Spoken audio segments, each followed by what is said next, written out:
আমি এখন চন্দননগরে।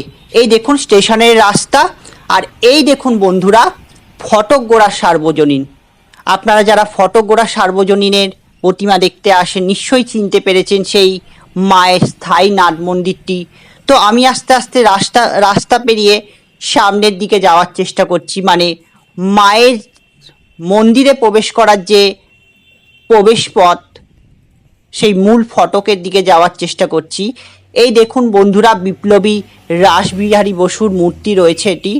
এটি আপনারা নিশ্চয়ই দেখতে পান, যদিও পুজোর সময় দেখা সম্ভব হয় না এতটা চোখে পড়া।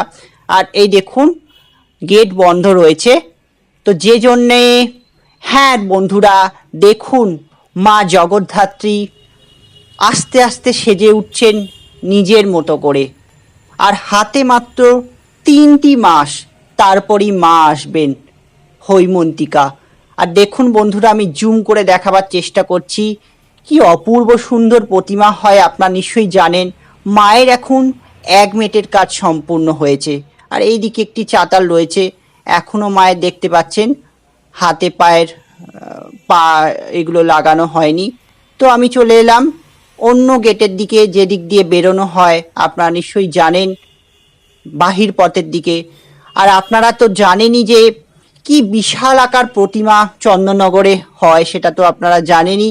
আর ফটকগোড়া সর্বজনীনের যেভাবে মাকে সাজিয়ে তোলা হয়, সর্বাঙ্গে সোনার গয়না, সোনা রূপো বিভিন্ন গয়না এবং সোলার সাজে, যেন মাথা উঁচু করে মায়ের দিকে তাকিয়েই থাকি, মন ভরে যায় মাকে দেখলে সত্যি।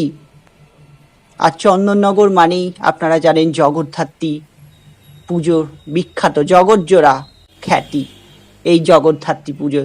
আর এই দেখুন বন্ধুরা এইটি হলো গেট, অর্থাৎ এই গেট দিয়ে মাকে দশমীর দিন মন্দির থেকে বাইরে বার করা হয়।